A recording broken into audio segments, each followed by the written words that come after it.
نبی پاک صلی اللہ علیہ وسلم نے فرمایا جب تو بے حیا ہو جائے نا پھر تو آزاد ہے، پھر تو جو مرضی۔ اس لیے بزرگ جب کسی کو بے حیا کہتے تھے نا، اللہ اکبر، اور جب کسی کو کہتے تھے نا یہ بے حیا ہے تو لوگ سمجھتے تھے کہ ہلکی سی بات کر دی، لیکن ان کا معنی یہ ہوتا تھا کہ بس بھائی اب اس کے ساتھ کوئی کلام کرنے کی ضرورت ہے، اس کو اب اصلاح کی ضرورت نہیں، یہ بے حیا ہے۔ کیا معنی کہ اب یہ جو اس کے دل میں آئے گا وہ کرے گا، جو اس کی طبیعت چاہے گی وہ کرے گا، اب یہ کسی پہلو بھی قابو آنے کو تیار بے حیا ہو گیا۔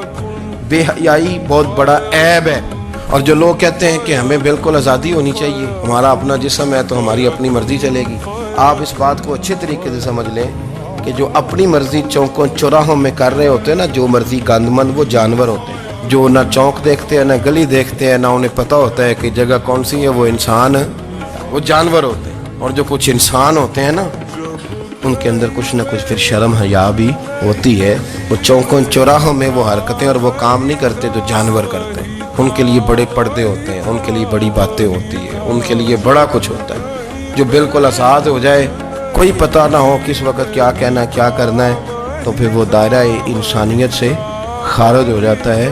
ہم آپ کو کیا دعوت دیں؟ آپ تو وہ باتیں کر رہے ہیں جو اسلام کا انسانیت کے حق میں بھی ٹھیک نہیں، آپ تو وہ والی باتیں کر رہے ہیں جن کا انسانیت بھی تقاضا نہیں کرتی کہ یہ باتیں ہونی چاہیے۔ لیکن ایک بات، ہم ان لوگوں سے پریشان نہیں ہوتے، کیوں؟ سن لیں، کوئی مایوسی نہیں، ان کے اندر جتنا زور ہے وہ لگائیں۔ یہ ملک بنا ہے رسول اللہ کے نام پہ، یہ اللہ نے تحفہ دیا ہے امت مسلمہ کو، یہ نبی پاک کے نام پہ بنا ہے، تو یہاں جھنڈا بھی وہی والا بلند ہونا ہے جو مدینے والے رسول کا جھنڈا ہے، اور یہاں وہی کام چلے گا جو نبی پاک نے بیان فرمایا۔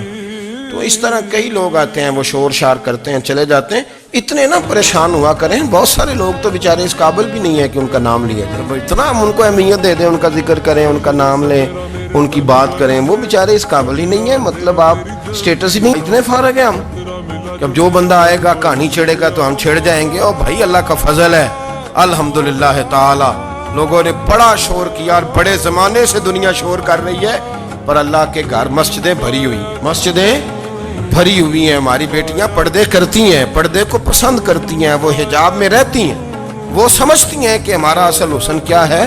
تو یہ پراپیگنڈا پرانا چلا آ رہا ہے، اس کا اللہ کے فضل سے امت مسلمہ پہ نہ کبھی اثر ہوا ہے اور نہ کبھی ہوگا انشاءاللہ۔